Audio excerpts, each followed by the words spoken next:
Hello and welcome to another episode of Mitten Backstage. Thanks so much for joining us today. I am happy to be joined by the wonderful dudes Robbie and Tito from Dogtown Studios. People who were in the West Michigan music community, specifically Grand Rapids, they might remember that Dogtown did a whole year of free work for local artists to kind of get their name out there and build their clientele, all kind of culminating in a fundraiser at the end of the year to kind of help offset the costs of all the work that they did. Now they are continuing to do their awesome video work with artists from all around the West Michigan area, as well as being involved with some other music entities, festivals, organizations. They've really stepped up their game and they provide great quality work for the greater Michigan music scene. So it's great to chat with them, especially since I just did a photo shoot with them. They had a free photo day for artists. So I recently saw them and thought it'd be cool to catch up. If you like today's podcast and you want to contribute to all the podcasts that I produce, as well as just me as an artist, you can head on over to patreon.com/Snedeker. There, you can contribute at different tier levels to get early access to the podcast episodes in audio and video format, exclusive merch, and more. You can also head over to DutcherSnedeker.com to see everything else that I'm currently up to around the internet. And don't underestimate that social currency that you have. You can like, follow, subscribe, all those things help push my content out into the algorithm, and it shows your support as well. All right, let's get right into today's episode with Dogtown Studios. I think of early Lewis Cole albums. I think he just used one of those like Blue Yeti USB totally. mics. Wow, that's awesome. Yeah, and it's just like, oh, that's why the kick drum is all gritty, and that's cool because it works with the song. Or that's so cool. Yeah, it's just how you use equipment sometimes. And oh geez, are we is this in the podcast already? Because I will go in. Are we live? You know right what now? I mean? Yeah, I will go. If we're in. ready to go, I can talk for hours about this concept. About Yeah, you know no, what I mean? this is all organic. So Okay. Yeah, whatever, I used to be, when I was in high school and I still listen to these genres, but getting my first guitar and trying to learn a lot of rock and metal, and then kind of being, like gear struck with all of the crazy chains people have, or all, the big pedal boards. And then, slowly over the years being like, oh, some people literally make the sweetest stuff with like the most basic equipment. That is so true.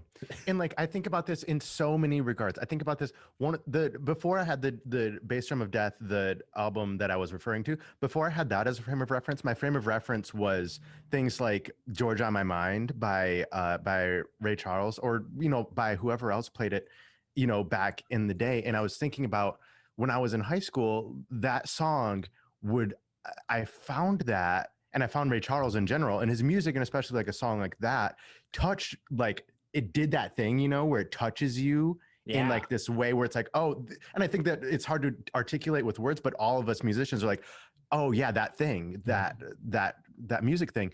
And so a lot of the Ray Charles recordings really like brought that to me. And I was like, from then on, I was like, these like, the idea of like getting things so shiny and so crisp and like almost digitally like flat, it made me, it was kind of like, I remember just being in some studios when I was starting recording, and I was like, why are we trying to make it sound so perfect when a lot of these recordings that were, done in the, 40s, 50s, 60s don't sound anywhere near perfect, but they're doing that thing, the music, the thing where it touches you more authentically and more, it just hits me in so much a deeper place. And I was like, if they can do it with that equipment and with that low fidelity, then I don't see the point in getting super high fidelity just for its own sake, Yeah. It's a little bit of a conundrum when you reach like the technology level of like what you're capable of doing with the technology that you have. it almost waters down a little bit of like what you can do. People push it to the limits and all the time, but when you get down to the core of what a song could sound like with the most basic things, you go back to those old records and you know exactly how they played it. Yeah. And like that mic just picked it up like it was somebody's ear. Yeah. And they just heard it and that's how it sounded. Right. Yeah. And it's like very pure in that way. Yeah, totally. Yeah, well, and I also grew up with Motown. Ray Charles was a lot of what I listened to in the car. I remember, cool. Yeah, not my very first words, but I remember my parents telling me in the car that I could at least say like "Hit the Road, Jack," and I wanted that song to come on the radio. And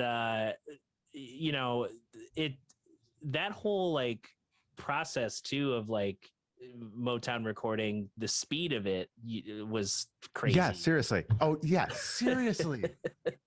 Just like, and to think like nowadays we're like, some people sit on material for like, years, like trying to sculpt it into a perfect thing.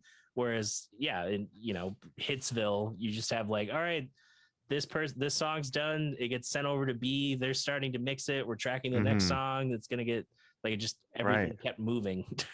Yeah, seriously. There's something, and it's no coincidence that kind of process kind of led to a little bit more organic of a thing, because when you overthink things, when you over polish things, it's worse on all accounts. You know what I mean? And it's so easy to do that, and it's so easy, especially when we're in this world where we're inundated with these ads of these next new things that we need. Like when I scroll through Instagram, Tito has seen this in my Instagram. My Instagram is just filled with these like with music equipment or video equipment. Yeah. With all of these things, I get so many ads for some reasons, and they're all about, probably because I buy a lot of equipment stuff or whatever. Yeah. But I get so many ads about, okay, you need this plugin, you need this, this camera attachment, you need all these new things, and so we're constantly subjected to this kind of advertising that's saying like, once you have this next level of technology and this next level of sheen and perfection, then your art will be better or recognized or appreciated. And I feel like that's really contributes to this idea of like perfect or bust. Do you know what I mean? Right. And it's just so terrible for creativity. Yeah. Well, and, I think too about like, thinking of there's a point where you get a ton of gear and you start to realize like, am I even using everything that I own? Like what are my go-tos or my process? Because I just watched a video. I can't remember the musician's name just because it was one of those like YouTube algorithm, just like check this video out. And this guy had this huge setup of just a bunch of different like control pads and keyboards and pieces of gear to make all this different kind of electronic music. And he sold like 90% of it. He just like pared it down to like, okay, one controller pad and like 2 synths. And then like, he still had his plugins and stuff, but he only used like a handful of them. And he talked about just over the months after selling all that gear, how he felt more creative because it wasn't like he had to have an idea run through like, oh, it's got to touch every piece of gear in some capacity, or I got to layer it with, 7 synths instead of just, sounds from 2 of them that sound good on their own.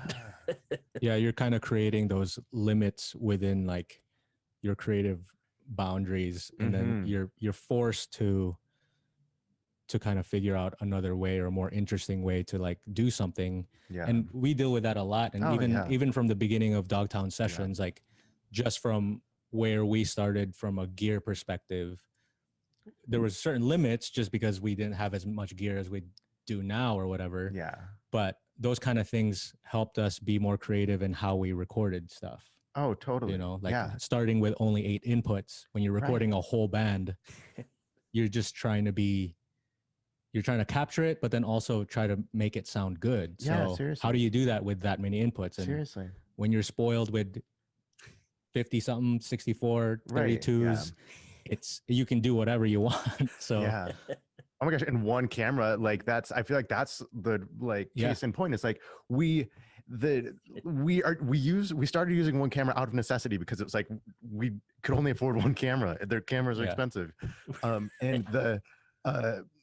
it's the type of thing where it's like, yeah, this is actually cooler and now it's just like we're always one, like two or more is like I'm not cool with it. I don't like doing it. I like doing one because it gives it more. I like the feel that it gives it, and that is something that was born from necessity. It was an invention born of necessity. Yeah. And it's also like, and I think that because of that, we were able to do it consistently and sustainably, and so now we're able to do it as, you know, a job for me, and, you know, like we're able to do it consistently, and I'm thankful that we had those limitations, because if we were in this train of like we have to use 3 to 4 cameras, we have to I think it would just look like another Audio Tree Live or KXP, which is cool, and I'm happy that those things exist. Yep. But it's really easy to just do the thing that has already been done, you know.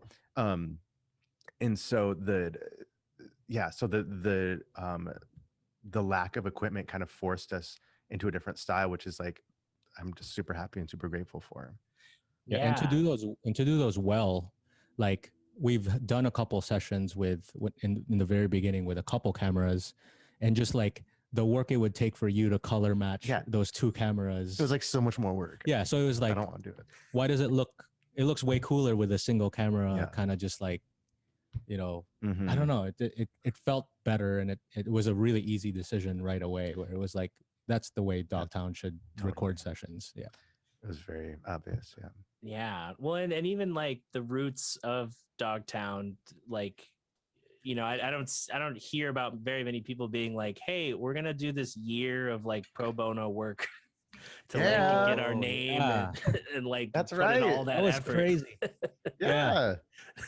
That was the best. I wouldn't trade that for the world. Yeah. Like that was so, and it's like the fact of the matter is, it's like, I think a lot of people look at that like, oh, you put in all of this work to, you know, you gave away all of this work, you put in all this work for other people. But it's like, I look back on that year and I was like, I went from a kind of like lifestyle where I was doing a lot of my creative stuff alone, and I went to a lifestyle where I was like consistently interacting with other people and having like really fun hangouts, meeting a ton of new musicians, making things that we were excited about. And it's like, when you look at your life, it's like, how many hours of your life are you spending doing what? You know what I mean? Mm-hmm. And during that year, it didn't feel like I was giving away, or didn't feel like I was losing anything. It didn't feel like we were losing anything. It felt like we were just having more opportunities to spend our life doing cool, fun things, like making videos and like, you know how it is when Dutcher, because you've been into the studio for a lot of sessions. It's just it's a fun hangout, and it's a fun vibe. And it's like, I want to spend the hours of my life in that kind of place, you know?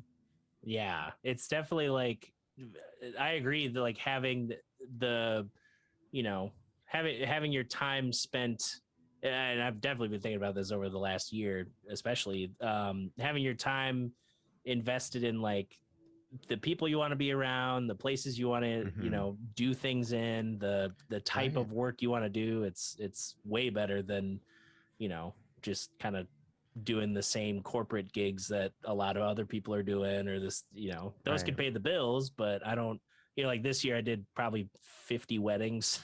Really? And I'm just like done ever seeing weddings for a while. Yeah.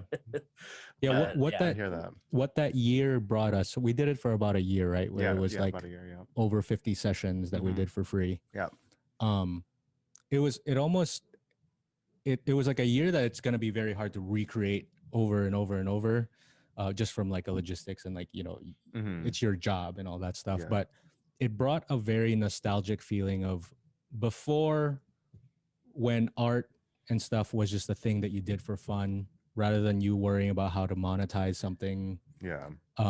It was the heart of that year was very much like, what it gave us was we met so many people and so many bands in the community, and it just built like a fun environment for people to get to know us. Right. And then whatever happened in the future, whatever plans change, there's always those kind of like relationships that have been built.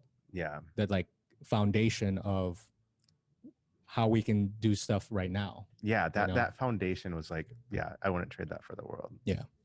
Yeah. Well, and you've also, as much as people have seen this space and done stuff there, you like was it today you put out the full moon sessions? Yes, that Yeah. was great. That was really cool. This yeah, so this is something that we did over so this was organized and kind of gotten all together by Lauren Johnson, who who a lot of probably the people who watch your podcast know. Amazing artist and visionary, and she got together this idea of doing this session under the full moon. And we were this is another kind of like story of like creativity regarding out of invention, out of necessity, where we were looking for the right place to do this, and we were spending a lot of time brainstorming the right place to do this, like a cool full moon session. Her idea was to have her and two other performers, and we were kind of brainstorming it, and we were thinking about doing it. We wanted it to have kind of like a our original idea was like maybe like log cabin or like summer camp kind of vibe, Yeah. like a witchy kind of summer camp.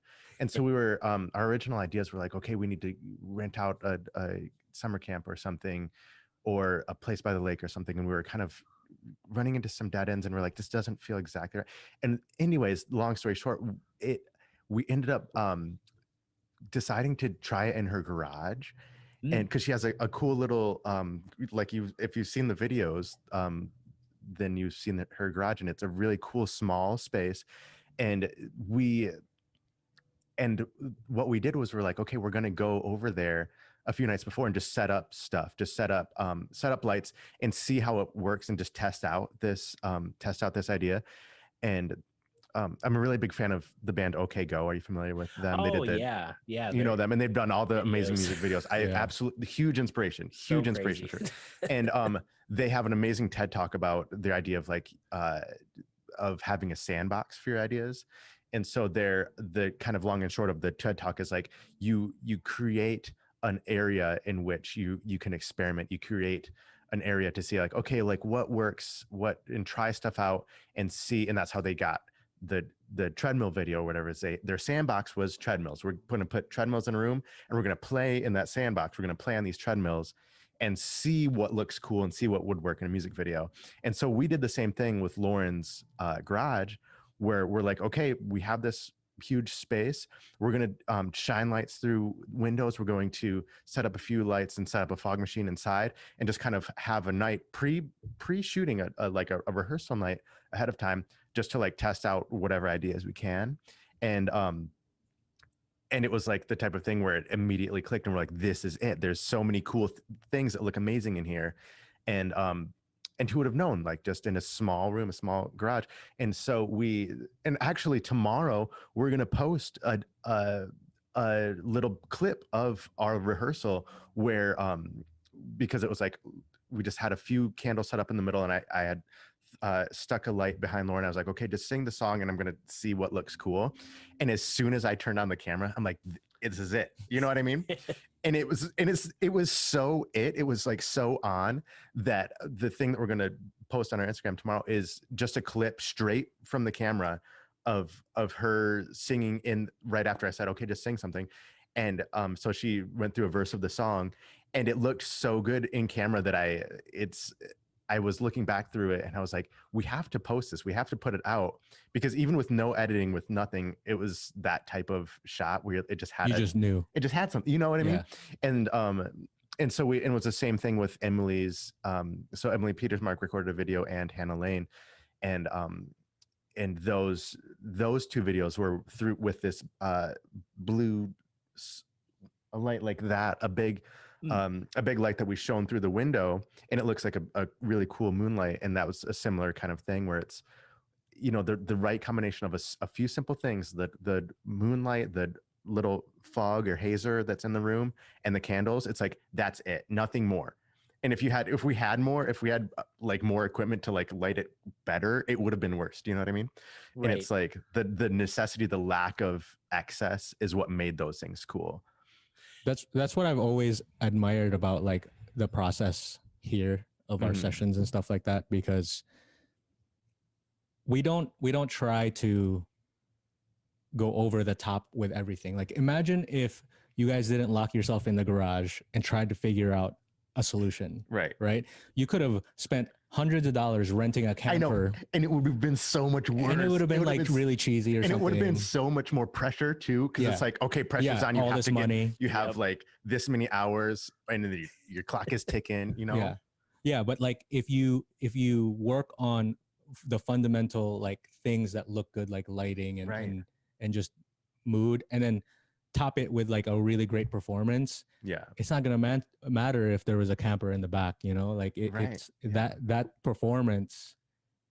It just kind of like it you feel that already. Yeah, like you don't need any more than that. Exactly. Yeah, exactly. Yeah, it's I like how you mentioned the pressure of trying to create in some environments, and I feel like I've been in sessions where, you know, an artist just books time and they're like, oh, we'll just do our thing and it'll magically appear. And then it's like, okay, we've wasted like 4 hours trying to like change setup and different takes and then we take a break, and versus like, you know, I think of this composer, John Luther Adams, who's won some Pulitzer things for a lot of symphonic scores based on nature, I guess, like Become Desert and Become Ocean, I think is one of his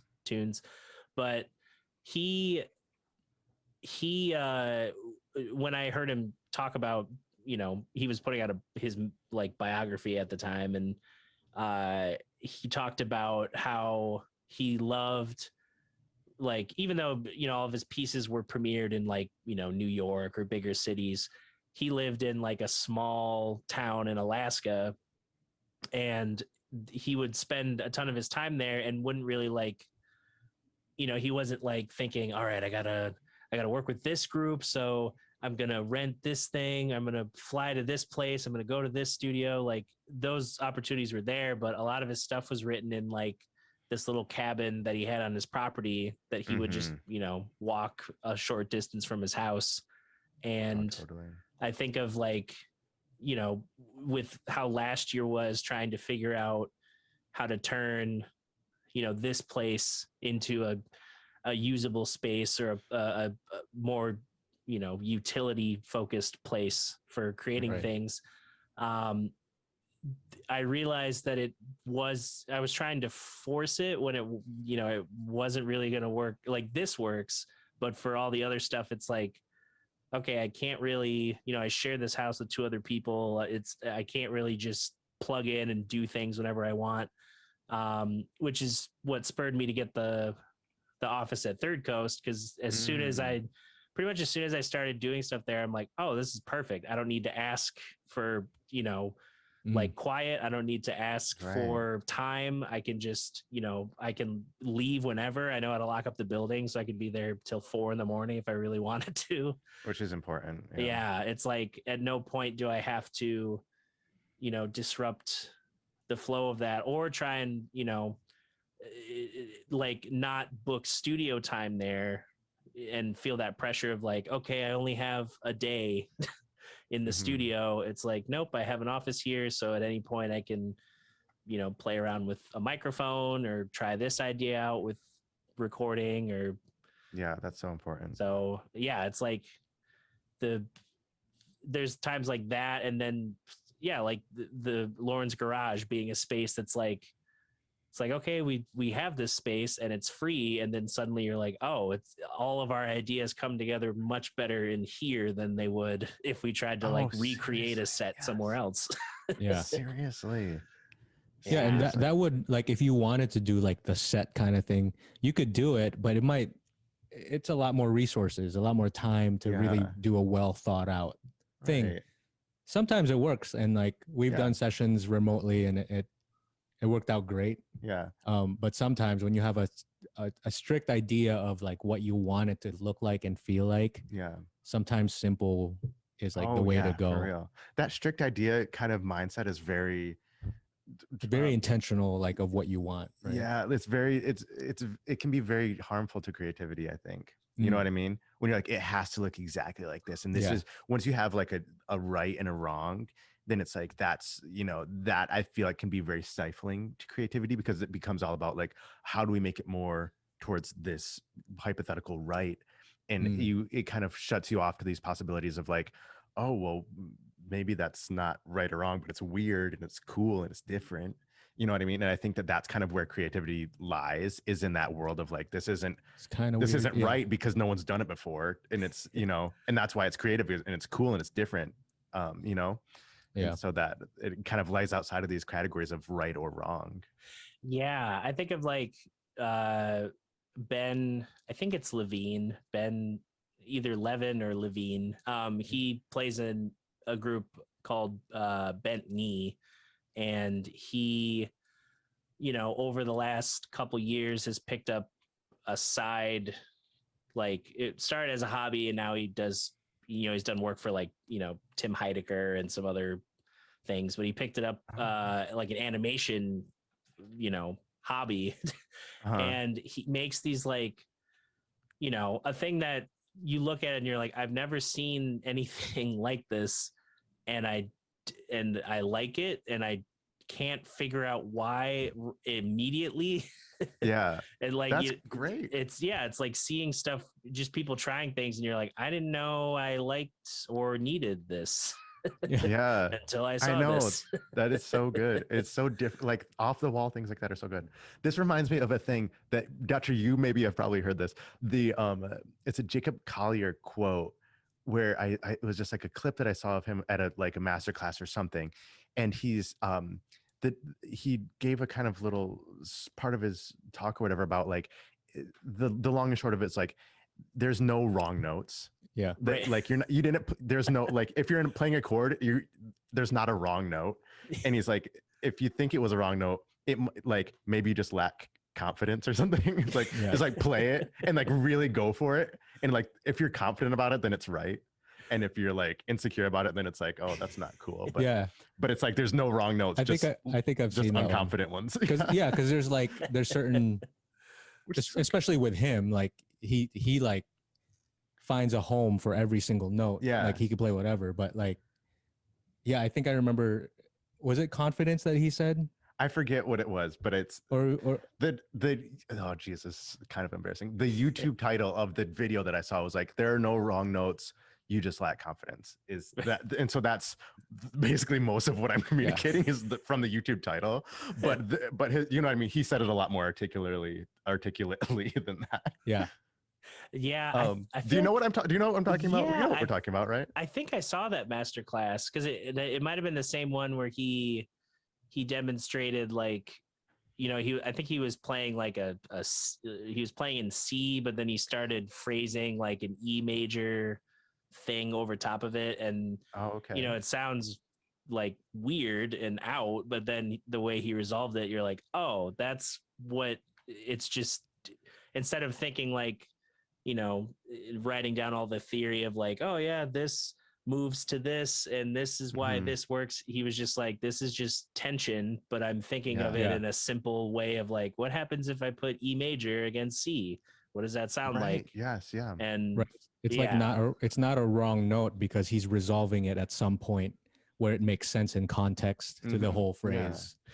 Yeah. Which is I just amazing. love that. I love it because he's so brilliant and he could do everything completely right. Do you know what I mean? He's someone who has the skill and the voice and the like perfect pitch and the timing or whatever, where he, if he wanted to, could do everything like to the T right and be better than everyone else, but he chooses not to, and he like consistently chooses not to. And he consistently chooses to just fucking throw it to left field. And that's why like I think he is such an artist and such a musician. And I just like appreciate him so much because he doesn't take that easy road, you know? Yeah. He doesn't take the easy, like, look at how well I can be this other person. He takes the road of like, I'm going to use these like fun things that I've learned to be the most Jacob I can be. And it's like, he's not like anyone else. Yeah. You can't be like him. Yeah. Yeah. Yeah. If you were, it's like to have like one chunk of like what he does mastered, it takes years.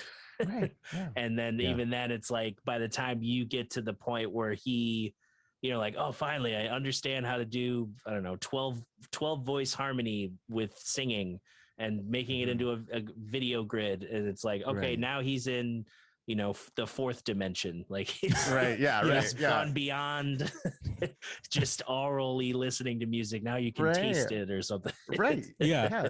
My gosh. Which sounds like something that has He probably would do crossed that. his mind. Yeah. He would do culinary, He's probably thinking of that right culinary chords. now. Yeah. Well, and I even thought of like, when I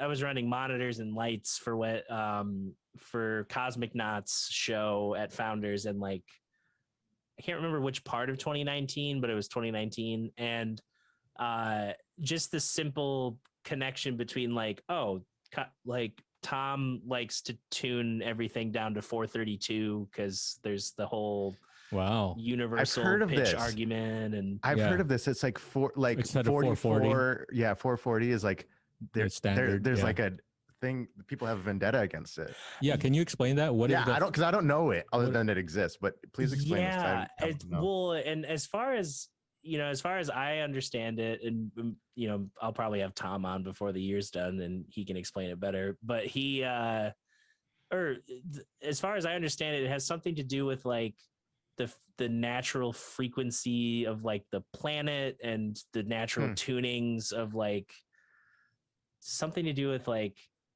the older string instruments were in that sort of tuning, and 440 was like kind of a forced upon standardization, and so there's a multiple, like a conspiracy theory, freaking conspiracy. It sounds like it. Or even just the European imperialism just being like, nah, this is what's right, and you're like, but Africa, like they don't have that tuning system. Like, that's weird. Yeah. So I think it's a blend of just like, it's not this, this human imposed tuning system. It's more in line with the frequency of the planet or something. Interesting. Or like the theory that it relates to that. Well, and since Hertz can measure color, all the lights for that show, I just put, in the 432 range, just like an orangish color. Did you just do that on your own? Yeah, I just thought like, okay, they're tuning to 432. I'm doing lights. Lights have Hertz. I didn't realize that lights have Hertz. Yeah, it was like a color. That makes sense. That makes so much sense. Yeah, like color, just it's light refracting. It's an electromagnetic wave. Yeah. So this makes so much sense. I just looked up some chart that correlated color to, frequency, and found the color that went with it. Yeah. Dutcher's not only a lighting technician, he's also an artiste. Yeah, I guess a lighting artiste. Yeah, that's cool that you thought of that. Yeah, we need to have you over to light the next session. Well, I want the lights to adjust to like the frequency of the bass guitar or something. You know what I mean? So when the bass plays an A, the light goes to like the A equivalent of what color that is. Well, and we just started with Earth Radio at our show this past Friday. We one of the visual elements we added, other than Hannah bought a bunch of like flowers and vines and things to kind of decorate the stage, which looked really cool.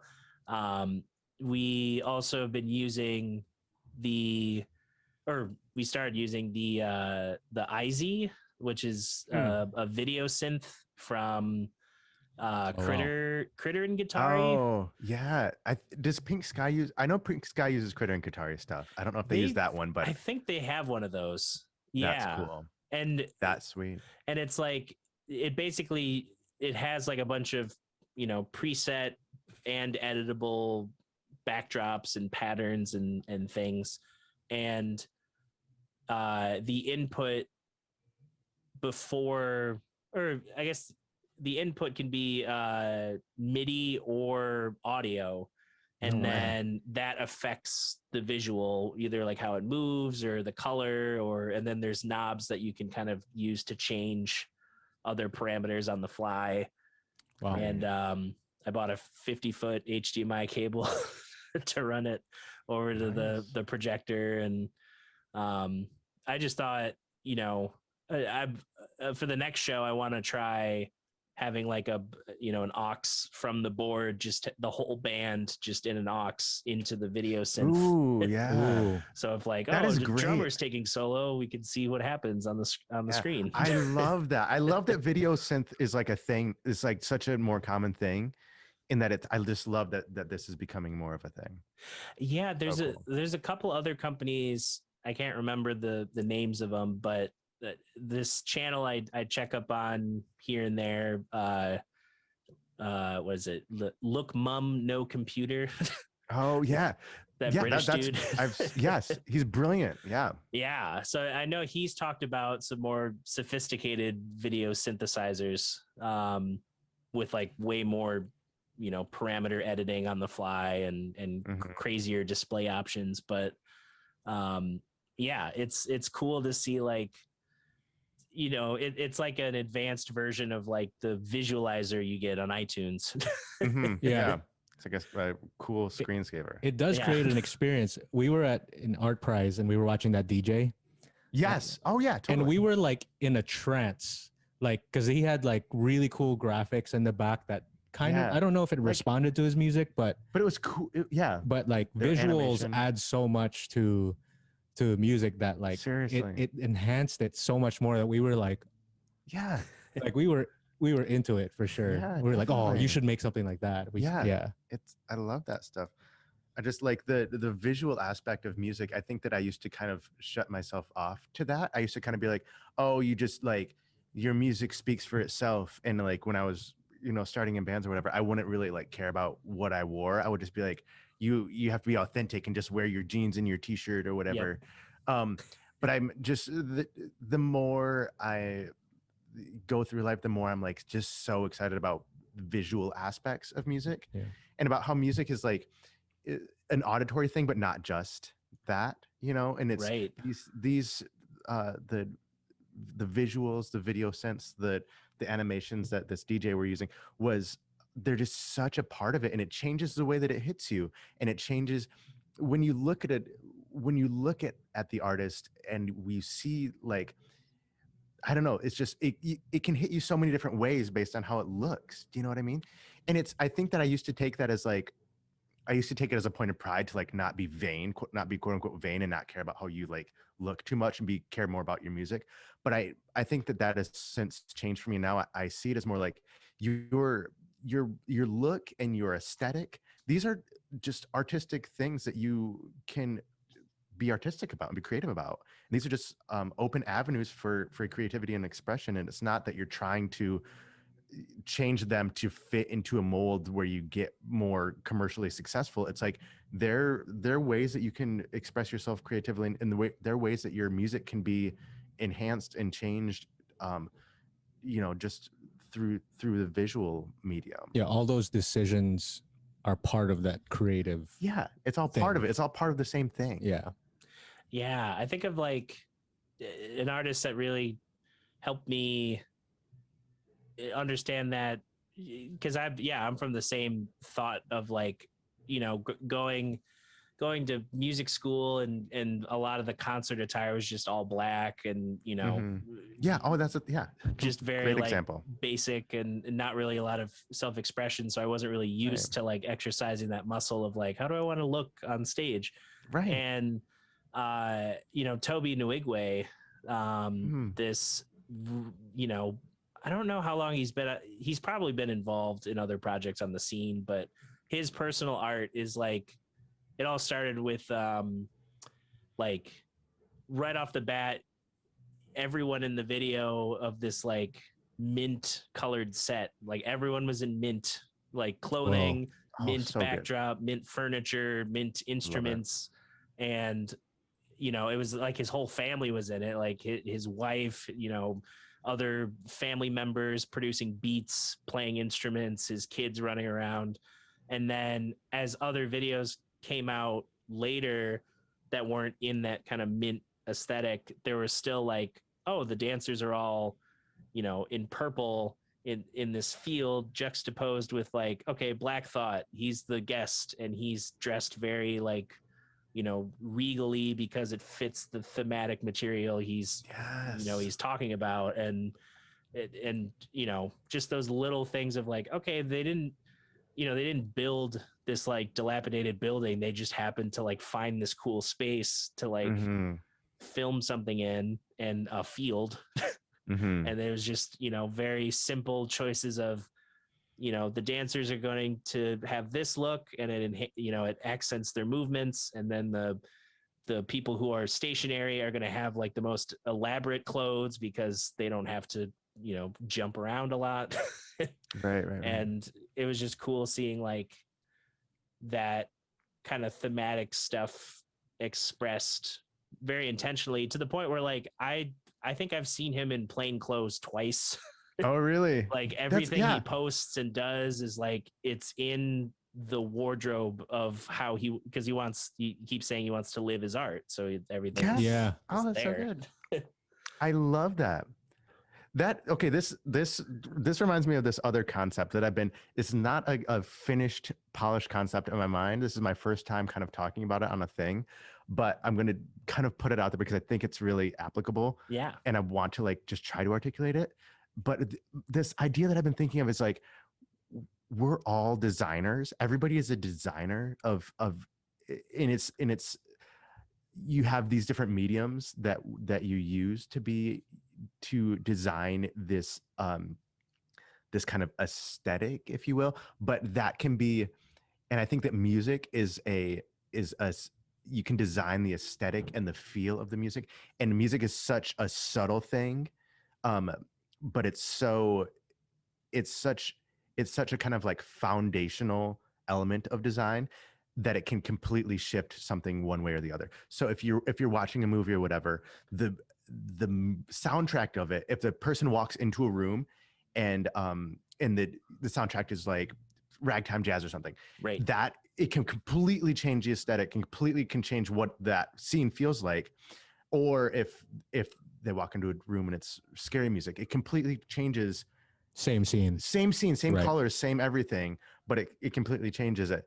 And or if it's like a battle scene and there's this is, I think, another example. You can imagine a battle scene in a Marvel movie or whatever, and it's has like POD, like rock, like really like ragey, like rock. And it's like, okay, that kind of fits. It's a battle scene or whatever. But then there's this thing that some directors do where they have a battle scene. And it's like slow-mo. You know what I mean? Operatic. You know what I'm going? It's like operatic, like kind of like very, and it's like, whoa, that juxtaposition just completely changes this thing about how you feel about it.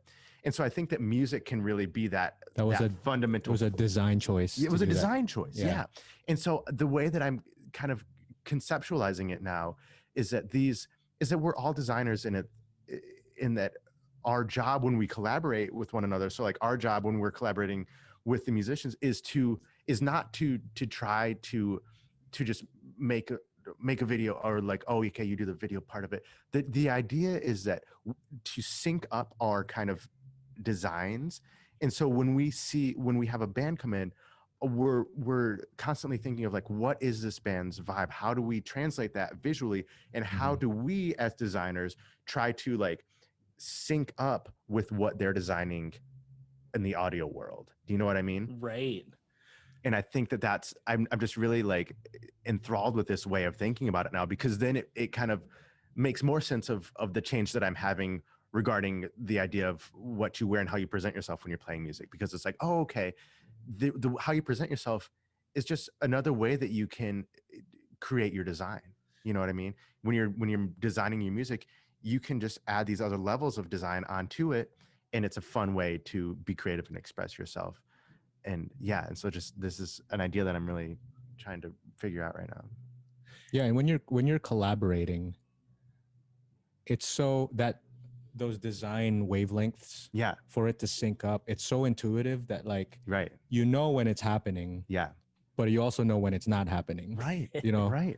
When the design is off, totally, it's kind of like it's really hard to get it back into sync when there's so many different wavelengths that are at play Yes. just trying to get it all in that one cohesive thing. That's the goal, is to try to make it a design that makes sense, Right. or like that fits. It's cohesive. Yeah.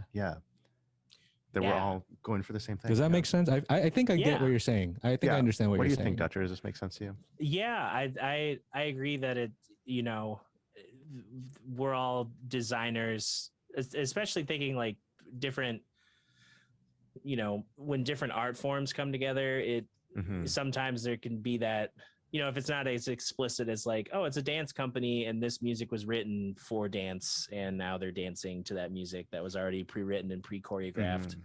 But I also think of like, you know, there's this creative exercise called sound painting that it's designed, I forget the guy who designed it, but I learned about it from this guy Todd Reynolds, who's like a, you know, stellar contemporary violin player, does a lot of electroacoustic stuff, but then he'll also get hired for like, you know, like, oh, Springsteen's in town and he needs string players. Like he's just a established New York violin player, and he loves teaching sound painting because it's, you know, it's very simple gestures to start, you know, like, oh, this is a long tone, like the gesture of long, but then depending on the height, that's the pitch, you know. And, you know, like this is pointillism, so it's all staccato-y, you know, short bursts of ideas. But there's, you know, there's cues for, you know, different professions, not necessarily all music. There's interdisciplinary cues. So like if you have a room that, you know, has like, oh, these people work in an office, this is a dance company, and that's a rock band. Like between all of these people, we can create different moments based on simple gestures, and then area specific gestures interacting with, you know, the different disciplines or the different non-artistic professions. And it's like in real time, like, yes, the person who's conducting like has the cues and controls the broad spectrum of how stuff is arranged, but there at no point is this person being like, okay, you sing an A and you sing a C sharp. Like there's no dictating of notes. There's no like, okay, we're in 4. Like it might happen, but it's not going to be from the start. It's all like, it's like an exercise that it helps people understand how to improvise within like parameters, but then it also lets non-musicians realize, oh, I could interact musically by clapping or singing, or, you know, I don't need to know how to an instrument. It's like a drum circle, like those corporate drum circles sometimes. Oh, okay. But have you ever seen those? No. Oh, so maybe. It's like they do these in corporate events where they just bring out a bunch of different like percussion instruments, djembes, tambourines, and they bring, like, each chair has one and everybody has one, and most people aren't musical, but they have kind of like a moderator or like an instructor in the very front, and they kind of lead the beat, and then everybody has their own way to improvise, but it's all still within that kind of like, it still feels like a beat, right? So it kind of goes to show that, like, even though they might, I don't know how to explain it, it's just very like synergistic in that, like, even if you're not a musician in a drum circle, the rhythm eventually will like catch up to you, and you'll get it. I love this idea. This is so, and just the accessibility of it and breaking down those barriers of like musician and not musician. Right. And I just love that, because I feel like it can be such a thing where it's like, oh, you are the singer, I can't sing, you know what I mean? And it's like, you have a voice, you like, your voice is worth something, you know. It's even if it can't, you know, getting back to like right notes or wrong notes, or right ways to sing or wrong ways to sing, you know. It's like just confidence, baby. Right. And like I just love breaking down these barriers where people who are like, don't consider themselves musicians can interact and can experience that it's not about, you know, it's not about you are a musician, you aren't, you're like American Idol or whatever. It's about like you're a human and you can connect with each other with music. And I just love this sound painting thing. I really like, it's setting off like these fireworks in my head of ideas now of like, weird like session ideas and just how to play with this in a weird, fun way, and how to do things that like really like might crash and burn, but might be really cool. It's like ideas for sure. Because you can get so. I used to, when I was at Grand Valley in the new music ensemble, like a contemporary chamber group. The way that the group was designed, it wasn't like, oh, okay, you audition and you get first chair and or whatever chair on your instrument, and you're in that band, and you might go from this band to that band, or you might play with the orchestra. It was an 8-piece band that was a mixed chamber group. It was I guess Pierrot ensemble, which refers to this old Schoenberg piece, Pierrot Lunaire, where the instrumentation was like mixed instrument. It was like piano, clarinet, violin, cello, some kind of percussion, and then this ensemble had a saxophone. So Pierrot ensemble plus saxophone, I guess was the technical term. And we would, the warm-ups would include sound painting, and it could get as detailed as like, there was ways like, I think this was like, like this gesture was a almost like writing to a hard drive or something. Like you're like commit this, and then memory 1, and then at any point, whatever's happening right then and there, whatever you're doing later, you could just go back to memory 1, and then now you're practicing, memorization, but also you're memorizing what you just improvised. So you have to be, there's like that level of like, I have to be engaged, and I have to be present, and I have to contribute, even if it's something, like you said, confidence, like you have to contribute something when the cue happens. And, we'd get like 5 banks deep and have to remember like, oh, okay, 3. Oh yeah, I did this way down low, and then and so it was a cool, like it was a cool, especially for a classical music ensemble, to have something that you could have fun with. It breaks down that tension that often comes with classical music, and it made me appreciate the modern goals of contemporary classical music, kind of being working to be more inclusive, playing more works by living composers. It wasn't just recycling the same stuff that donors want to hear at the symphony. Like they're all, you could go hear Beethoven in every city in America all the time, forever. Right. But, these moments of like this person who's alive right now that you can talk to, you can literally go see their piece and then probably talk to them afterwards. And it's more approachable than, being like, well, Bach is dead. There's books you can read, but it feels like it's kind of a strained connection where there's more of a natural, organic opportunity for connection when the composer is still alive. Yeah. And it's, the other confidence too is like, our director wouldn't just be the only person conducting. He would have all of us rotate in to the conducting portion, so that we would have to remember these symbols as a performer, but then also know how to dictate them. Oh, wow. I love that. I want to participate in this. Have I told you this, Tito, ever, that my dream is to be a conductor? That's like my secret. Really? Like, that's like, I've always wanted to be like a choir conductor, or like learn and just be, and like whenever I watch like a symphony or something, I always picture, how everybody always, probably everybody pictures themselves as like, what would I be in the symphony? I always want to be just like, you know what I mean? I love, it's like, because it feels like when the conductor, you're like the one who's like giving the emotion into it.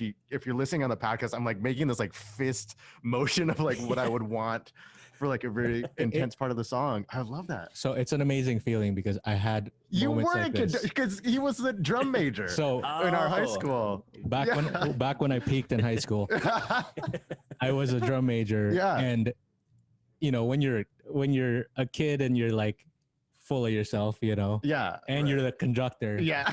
I was going all out and just like I would. Yeah, you know, You like, have to go all out. Why but you wouldn't feel you? the power. Yeah. You feel the power when you're conducting. So I know yeah. that feeling of just like, That's so I'll cool. teach you. Yeah, thank you.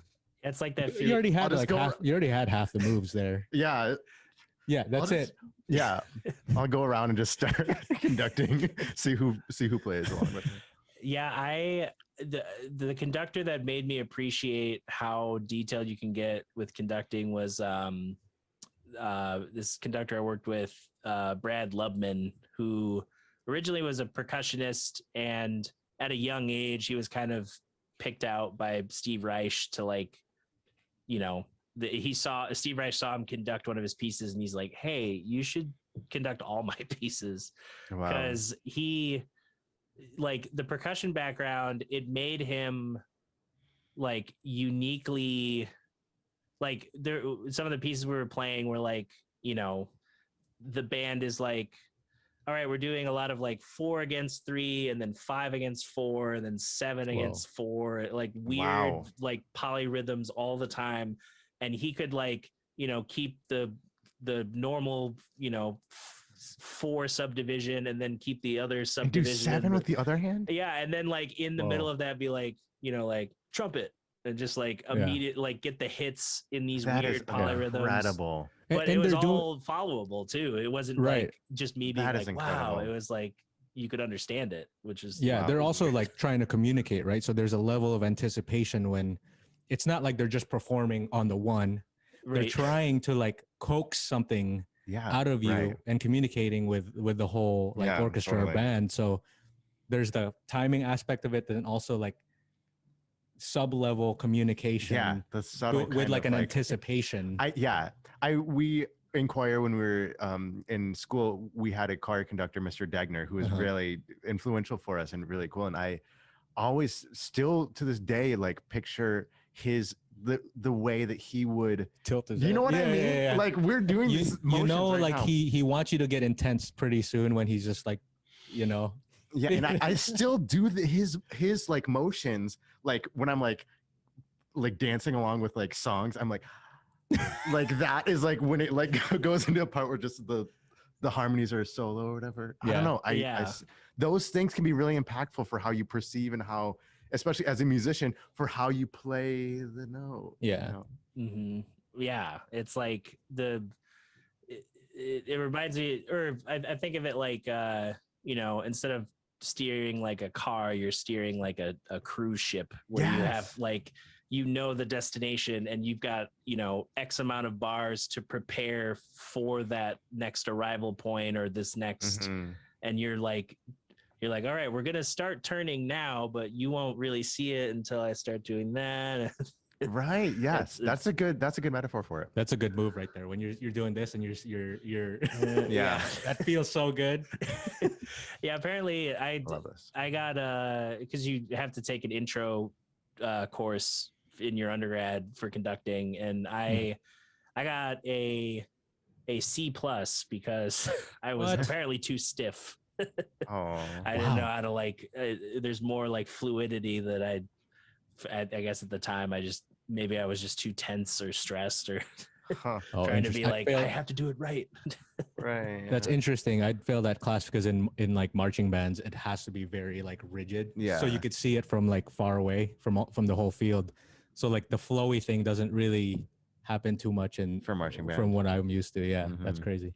Yeah. How do you grade conducting? I know. This is another example of like, isn't conducting this like is just art? Me. This is me conducting. Like I'm the designer of this thing. I'll give you a grade, professor. F.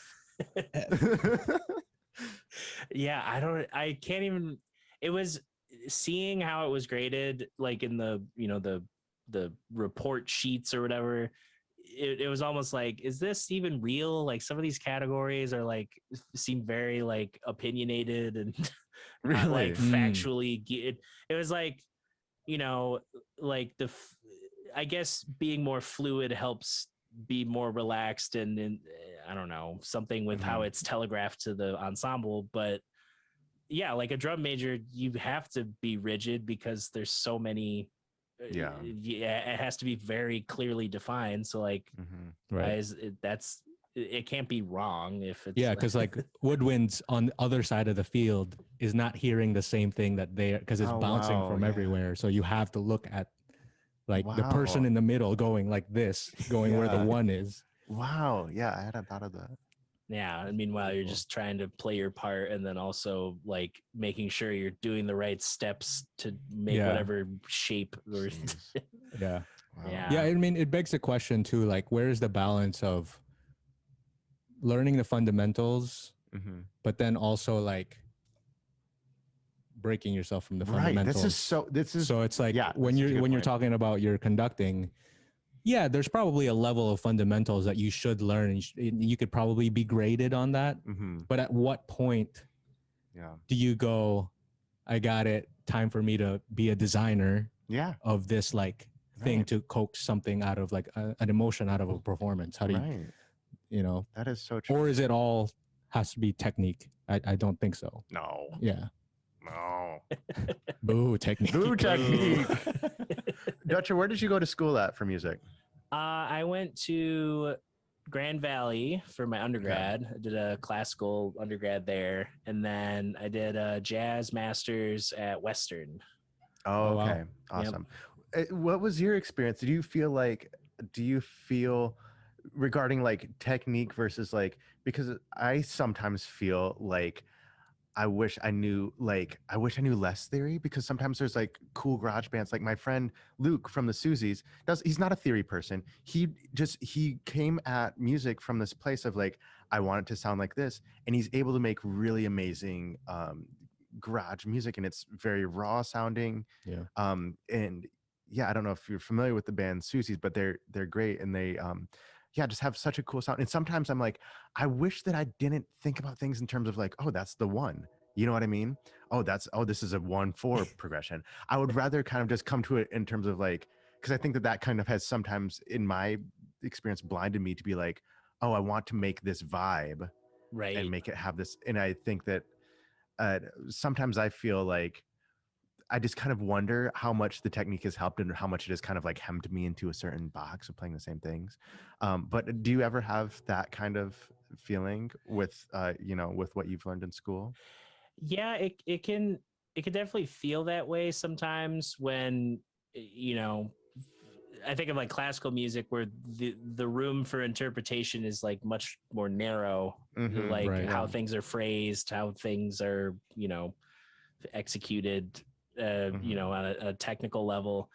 And there are times where I have to, like step out of the usual, like, oh, let me try writing a song this way, and maybe I try it a different, maybe I start pencil and paper and just start writing, random sequences, or a friend of mine taught me not really taught me, but he showed me a trick of that he does sometimes, where he just takes a phone number, and then each number is ascribed to, like, okay, 616, what does that mean? Am I going to do 616 in the same key? Is it going to be the minor sixth? Like, I'm just going to play around with these three numbers, and is it going to be the cool. one in a related key, or the or just pure improvising, and then you find a melody or a harmony or something you latch onto and build off of. I know Totally. with Earth Radio, it's been helpful in terms of teaching other people, like when we've had to have people sit in, or when I've had to make charts. That your technique experience probably comes in handy then. Yeah, it helps me, because like Justin didn't go to music school, but the way he writes, there are musicians who would be like, I never would have thought to do that, because they just, especially jazz music, where there's so many forms, it's easy to get locked into like, the same shapes that you're transcribing. Right. But having the knowledge helps in that case to be able to say like, oh, this, like these chords work this way, they sound nice together, but also these kind of relationships are cool, and it just happened to be natural. Totally. Definitely. I asked that question because I think that you're someone who I look at who I can see has the both of the, I think both of the hands, both of the aspects really under control, where you're able to have the technique and have the, you know, really firm grasp on the why of everything, but then also able to have the throw that out the window and try something new. Because I think about this whenever I see Earth Radio perform, because there's always, you know, there's Earth Radio is just breaking ground in all these ways, and it's not falling into these kind of well-trodden paths. And so yeah, I just really appreciate that when I see musicians who have both, who have the technique and the creative kind of risk, or the, you know, ability to make those jumps. Yeah, thanks. It's like I think it comes, at least in my experience, I've never been like, yes, I've, you know, did private lessons and music school and had things that I did have to perform and do to meet certain standards from teachers, but they're all you know, the hours I spent in practice rooms, especially at Grand Valley, it wasn't just like hours of shedding my rep over and over and over like some people, where it was like, all right, I'm going to shed, you know, this tune, and then what if I just noodled for 2 hours, or what if I tried playing along to this thing, or what you know, cool. Let me record this little idea for later. And I think that I've always kind of been, you know, noodling. I mean, even at a young age, you know, trips to the beach, I would like drum along to the radio on the side of the car, or, you know, if I'm bored, I'm just tapping on the table, or yeah, I love that. So that's so cool. Yeah, it's more, I feel like it's organic, and then understanding that like all of these rules are going to be broken.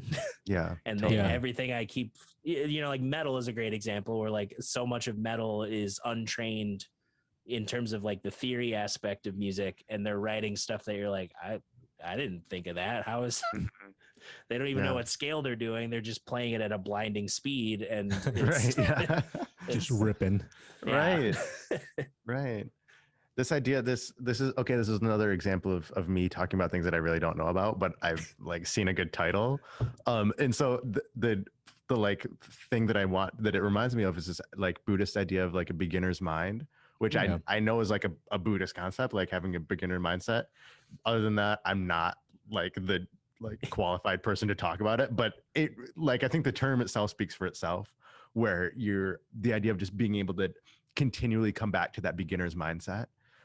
It's just so valuable for creativity. Absolutely valuable. It kind of sheds the ego. Yeah, that's what it's all about. Just shedding that ego. Just like if you seriously, if you present yourself as someone who is always trying to learn, then it's just, there's just so much more that you can input. Seriously, when you can learn so much. Present yourself in that way. Yeah, so much more. Yeah. Yeah, it helps. It always helps to, like, you know, help, I guess, in some aspects. Sometimes it's like you're scrolling and you're like, another kid who's amazing. But like seeing just the diversity of talent that, you know, people who are really good at their instrument or really good at production. You know, I even saw like, he must be like 4 years old, and he's like, you know, not making like these insane tracks, but he's still multi-tracking instruments and thinking like a producer, and he's 4. Oh, wow. So I'm like, okay, now these kids are starting to learn, you know, like they're starting to grow up thinking like, oh, I could, you know, make beats, or I could do things in my house. And yeah, it's like, that's so cool. But to him, it's just like, yeah, it's whatever. I just do this for fun, or I've always done it like this. Nice. And it's a reminder of like, oh yeah, I've, you know, back when I was learning piano at a young age, it wasn't because I wanted to make a career out of it necessarily. It was just because it was fun, and having that fun just adds new ideas, and it relaxes you. And seriously. And like, if you don't have that, why are you like, what is the point? Like, if you're just like toiling through this job of being a musician, it's like, that's not cool. That's not what you want to be doing, you know? When we started these sessions, a key phrase that we really kept in mind was, remember why you started, right? It's on the ruler. We have this ruler that says remember why we started. And Robbie and I went to the same high school. We grew up together.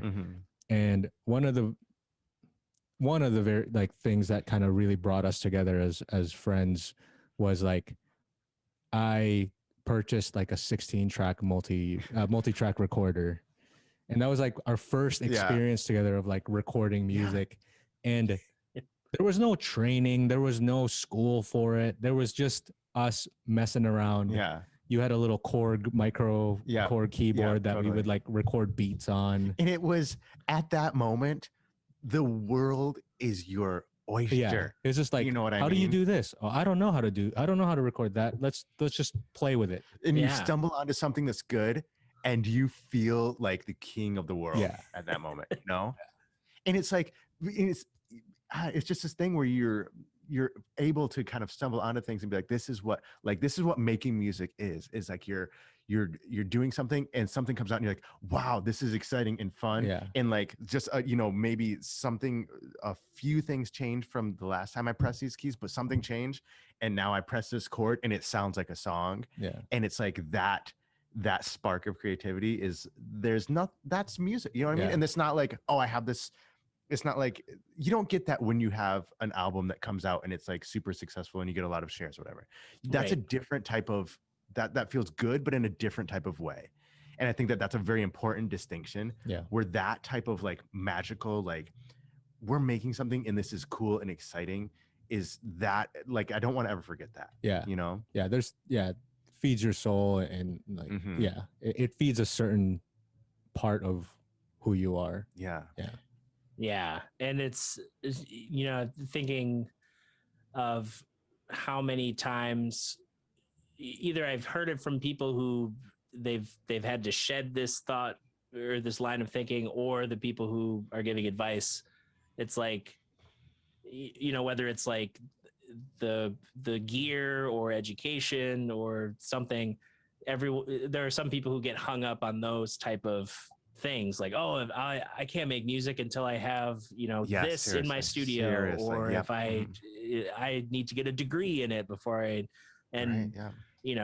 lot of the people that I've met that have they have careers in it, it wasn't necessarily because they went to school for it. It was because they built that natural acumen towards the profession, towards the art form, just by doing things and that's so much fun. Failing and succeeding. And failing is such a big part of it. For sure.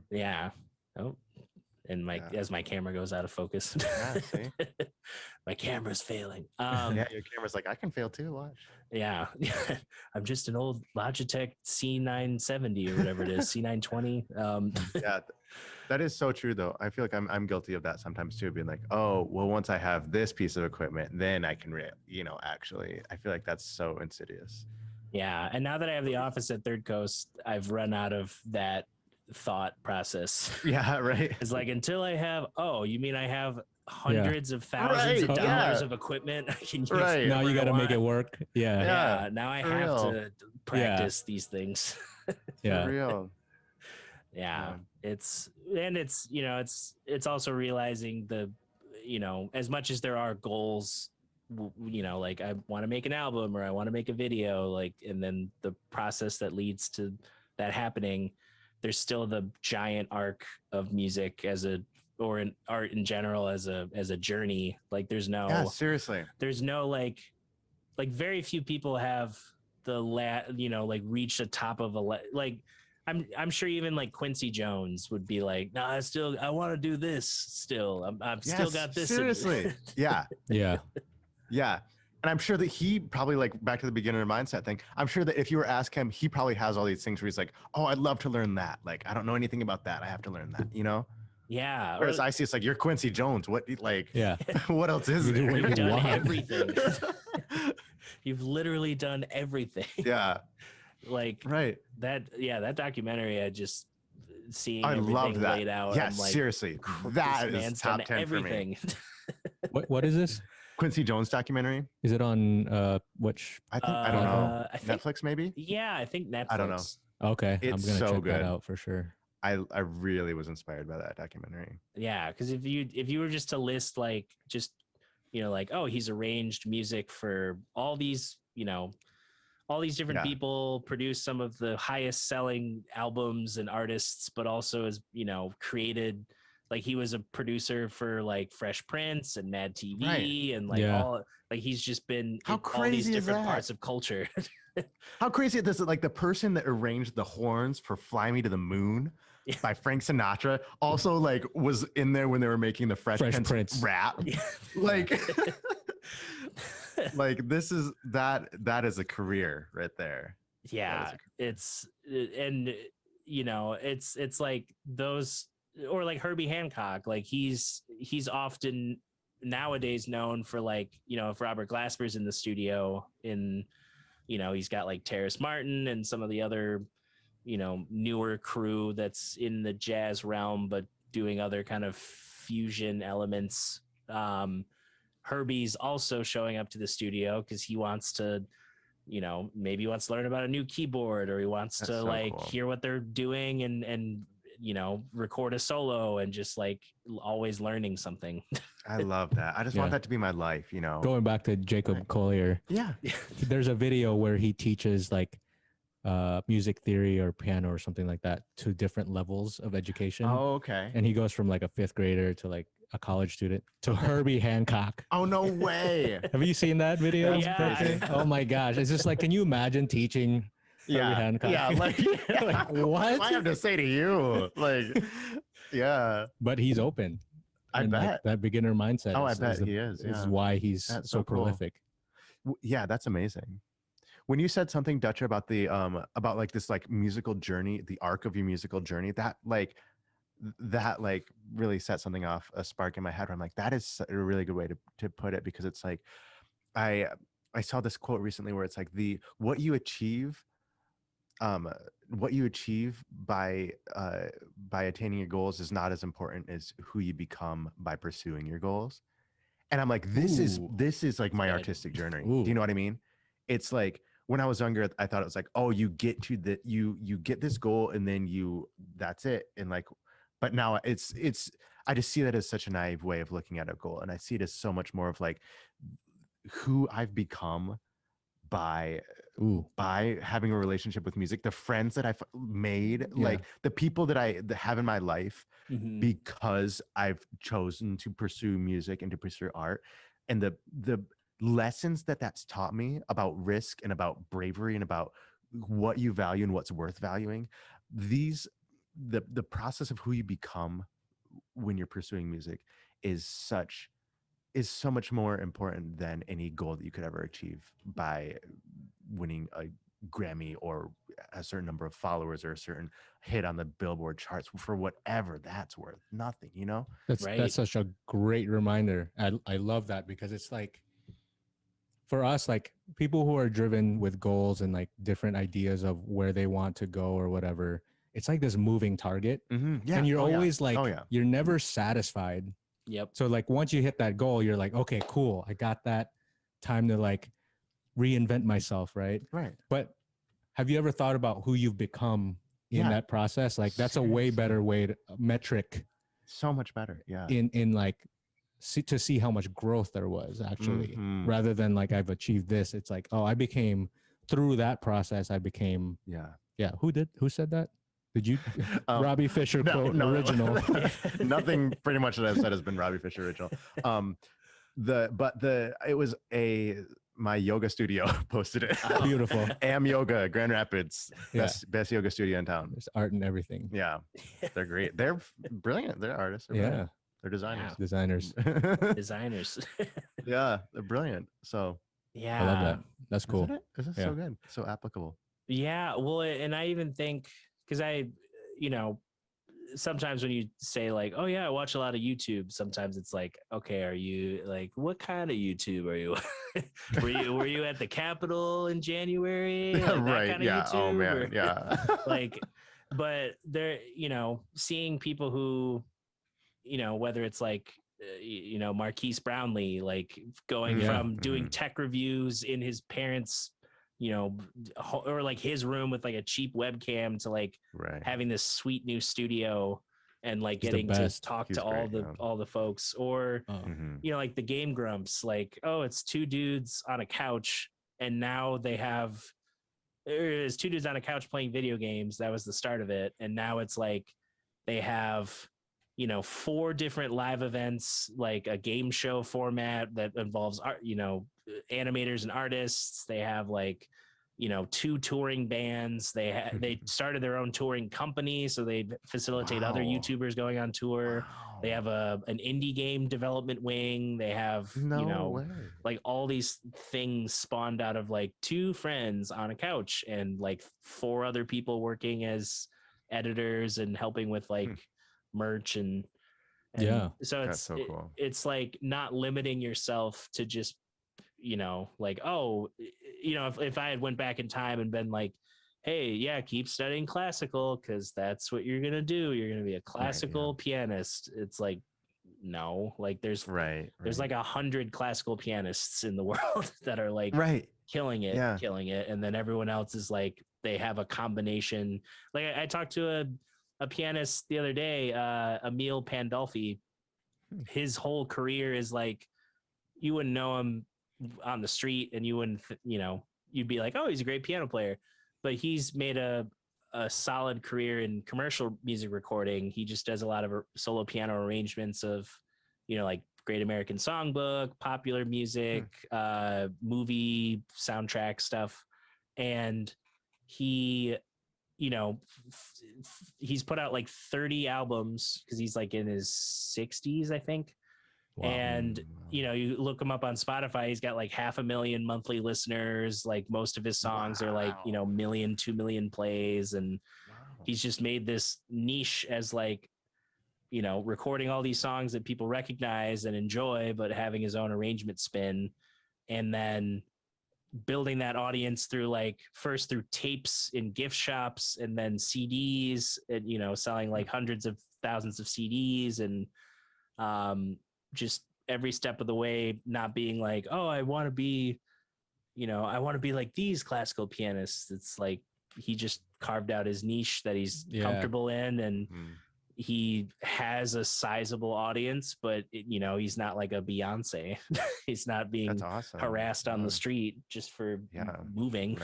Right. So it's like those kind of careers of like, it shows like the variety you can have in an artistic field, whereas some people are only exposed to the binary of like, oh, you're an educator or you're a performer, and that's it. Like there's no nuance to either of those things. And I was fortunate enough to come from a musical family where like all my, like my dad used music through college. He majored in marketing and advertising, but all of his brothers, my uncles, you know, symphony oboe player in Florida, and horn professor in Washington, and a cellist, pianist, studio manager / educator in Massachusetts. And it's like seeing how all of them didn't limit themselves. Like you think with a symphony job, you'd be like, all right, that's it. I'm the symphony oboe player. They only need 2 of them. I'm one of them. I can keep this job literally until I die. Wow. And he's still, you know, doing other educational workshops and other activities. And like, it showed the dynamicism of like, or like all my cousins who are going through music school now too. They're not limiting themselves to like, oh yeah, well, my dad's an educator, so I'll be an educator. It's like, that's part of it, but they want to focus on other things related to their instrument, or they're traveling, or so it's the variety aspect of music was like probably in high school is where I first caught on to it, of like, oh, I don't have to be one thing. I can, you know, explore all these other things, but use my training on piano to kind of open these doors to other options. Yeah, that's awesome. Yeah. That diversity piece in that, just the idea of kind of making your own road and making, you know, clearing your own path is I think like just every musician's life now. I think especially especially with like the kind of since 2000, since the record industry has completely changed. I think there's no rubric, there's no pattern for like, oh, you're a musician, this is what it looks like. And I think now we're in the age of like you're a musician, you make your life and you make what it looks like. And I think that's great. That's just provides a lot of opportunities. And I think that it's a lot of times I've noticed in the generation like behind us, like our parents' generation, this kind of lack of understanding sometimes where that I mean, I guess not just in our parents' generation, this happens in a lot of people where they're like, oh, so you're a musician, like are you going to do American Idol, or how are you going to do it? You know, like are you famous or not? Like the same kind of thing you mentioned of like, are you educator or famous or starving? Like and it's like, no, there's not, it doesn't work the way it used to. And it doesn't, I think that those kind of simplistic understandings of what it means to be a musician or an artist are just really outdated. And now there's just so many different ways that we're making our lives and those happen. And those traditional like achievements don't define you being an artist or not being an artist. Exactly. You know? Yeah. Oh yeah. Exactly. You being on a specific show or getting some kind of award or something like that doesn't make you any less of an artist with someone who didn't get that. And it might make you less of an artist. Like winning American Idol might mean you less of an artist. Like the opposite reaction. Yeah, it's kind of like, in my eyes now, kind of sorry to say it. Yeah, it's definitely like, well, and people, you know, they think of careers as there's so many career fields that have like, you know, a very plain structure of like, oh, the intern, the employed, the assistant manager, CFO, CEO, you know, like there's a ladder, and music literally could just be like, you know, there's people who are like, all right, I'm doing my thing, and then sudden extreme fame, and then plummeted, and then I'm worse than I was before fame, and now I'm back to normal. Like there's so many, you know, or like, you know, like a Charles Bradley, like didn't have any blip on the radar until his 60s. For real. And you know, and then there's other people who they've never had a camera off of them since they were like 2. And it's like completely. And fame also could be like, nowadays you could be famous for just like, you know, I'm an 18-year-old with abs and I don't do anything of any discernible value, but I'm in a nice house and that's my life. And it's on TikTok. Yeah, seriously. You're like, what is the value? It's just like, oh, it's just me. I'm Bryce something. And you don't have to call me out like that, dude. My name's Tito and my abs. Yeah. I'm famous for my abs. You're just doing Lambo giveaways with Dogtown Studio on the side. Oh man, geez! Don't give away our crypto scams. And we got Dogtown coin. Dogtown. Yeah, Dogtown. That might be a thing. Yeah, will be now. Yeah, Tim Heidecker started up his On Cinema series where he plays like a very like corporate kind of jerk film reviewer that always interviews random people and just leans into like being a, you know, kind of a jerk. And he was announcing the next season by saying that you could buy Hyde coin. And it was like, oh, you're just in time. I'm injecting 20,000 Hyde coins into the market. Oh, and it's like, but as he's advertising it, it's like actually his Patreon. So it's like, oh, nice. Okay, he's got a $20 tier or something. Right. Yeah. For his like podcast. Patreon is like such a good example of like this like kind of shift in the way that being a musician or being an artist works. It's such a cool kind of thing, and it's I just love that there's opportunities and things like that. I don't know. Have you used a Patreon?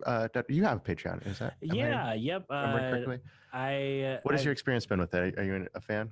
Yeah, I'm a fan in the sense that it helps. It's a way for me to kind of organize my personal things through a funnel that like a website kind of helps with that, but the Patreon kind of having seen other people use it and other people like use it really well and like make Mhm. a substantial, and having a sustainable platform or thing using Patreon.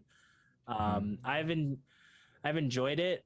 The thing that I always run into, which I'm glad that musicians support me, but it's like trying to figure out, not necessarily to be a broad appeal, but how to incentivize people who don't understand the value of what Patreon does, not just as someone who has an account and like earns from it. I think I earned like $75 from it, Okay. which is like cool. I can pay for my high speed internet.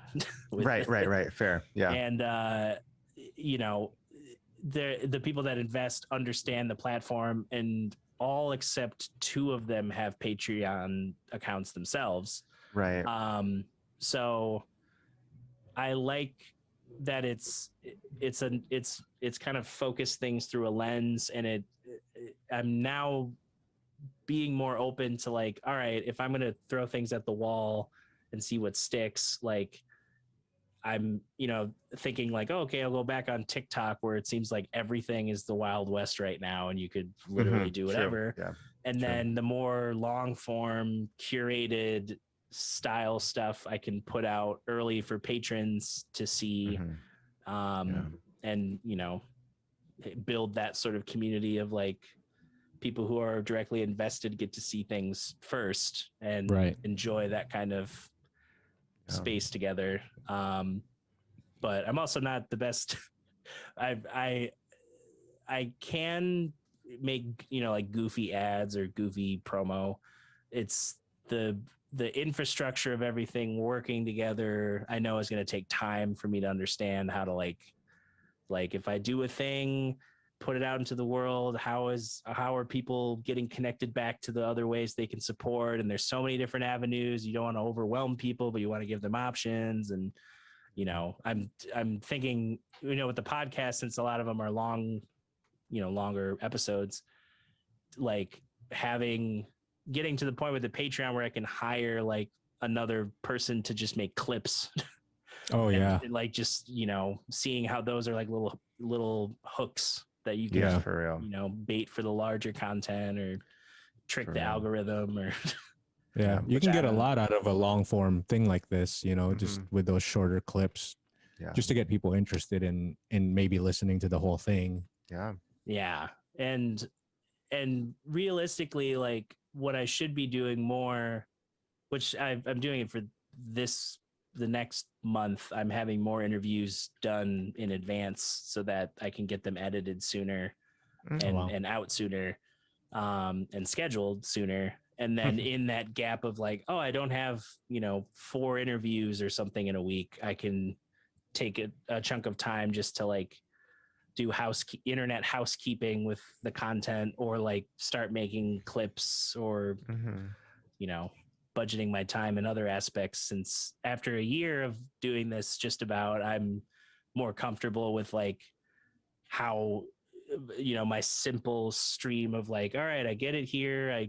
I make the simple graphics, nothing too crazy or too fancy, intro, outro, some little snipping and editing here and there. But just like kind of have your flow.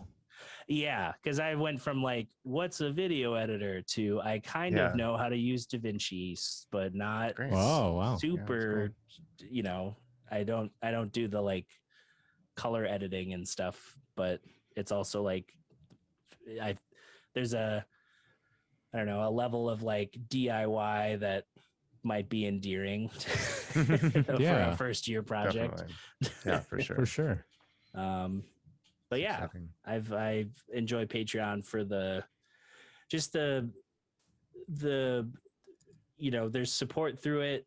It's another way to have things presented, I guess. It's another arm of a business, I guess, too. And it's something I want to get more into in the next, I want to be more online focused. Like still doing live events and still doing shows and gigs and stuff, but the legs of a lot of musicians' careers are coming from the internet now. Like I went and saw Mark Rebier with Curtis Roach, and it's like, okay, Curtis Roach, Detroit rapper, made the bored in the house, TikTok meme song, and like, oh really, like that got a bunch of plays, and then Tyga like produced a full single with him, and now he's just touring. And wow. Mark Rebier, goofy dude, totally stream of conscious, improvised crazy music in a a Dallas brewing company or something, and he would stream it and then like clip out some of the favorite songs for like people to view later, and he just built an audience around that mainly internet thing. And now when I saw them, they had sold out the Royal Oak. Wow. And they're both from the internet. Yeah, it's crazy. So it's a different world. Yep. Different world. But it's cool. I mean, it's like, I don't know, I'm not complaining. I think there's a lot of people who are like, oh, these internet musicians, and I'm like, it's cool. It's like people can record their own music. People can like make stuff that they wouldn't have been able to access 10, 20 years ago. Like, make it, people. Like, let's go, kids. Like, I'm super excited for all of these kids doing this stuff. Yeah. All these adults doing this. You know what I mean? It's like people of any age who are like, I want to learn music.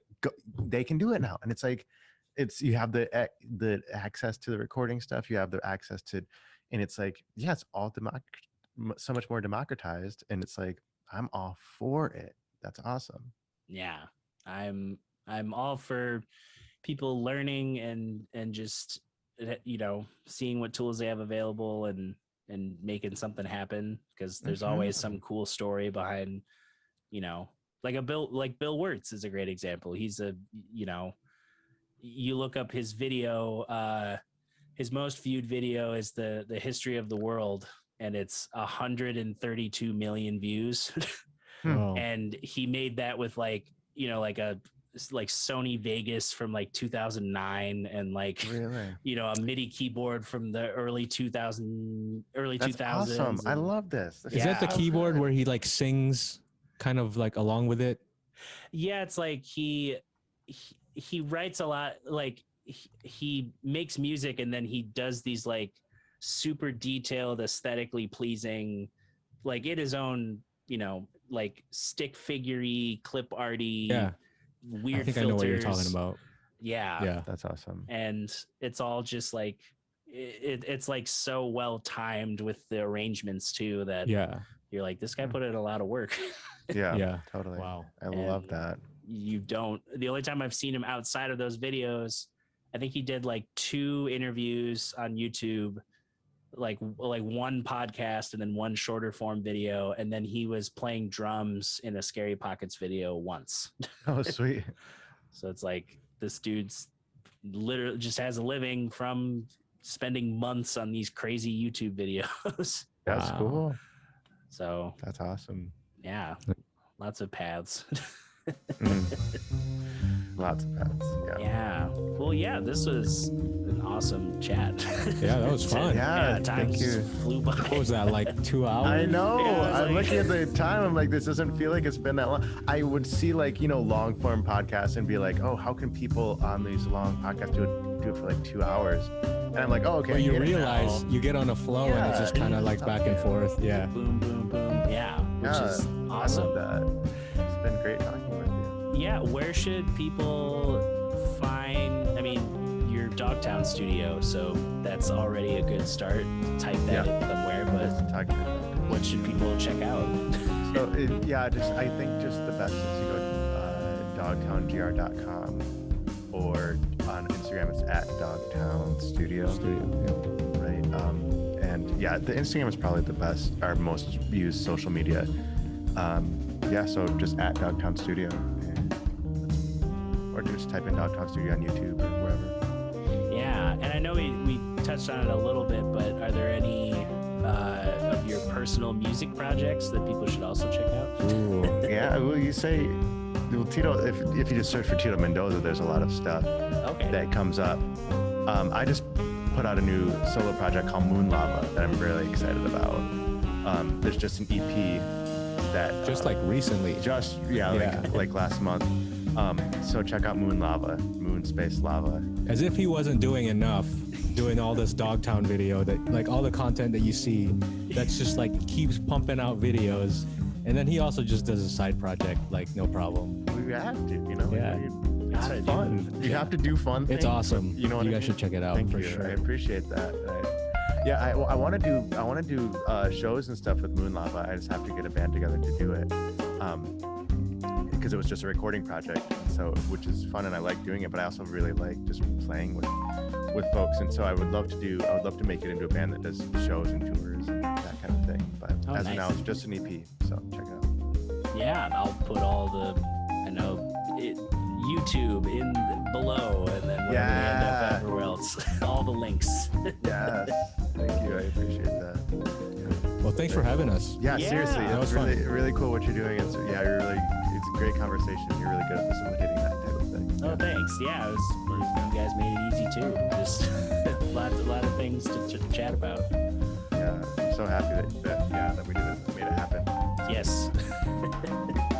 Awesome. Well, I'm gonna, probably make some tea. Awesome. Nice. Sounds great, buddy. We'll feel better, all right? And we'll talk to you soon. Yeah, see ya. Yeah. Hey everyone, thanks so much for joining us today for today's episode of Mitten Backstage. It was great talking to the Dogtown studio folks, and I hope that if you're an artist in the area, hit them up. They're great to work with, and they're really nice dudes. I've worked with them many times. In fact, as you listen to this episode, the following Sunday from when this comes out, I'm going to be in another session with them.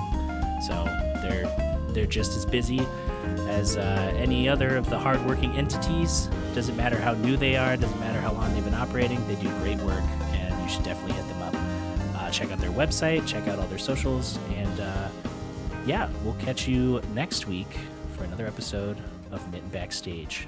Take care.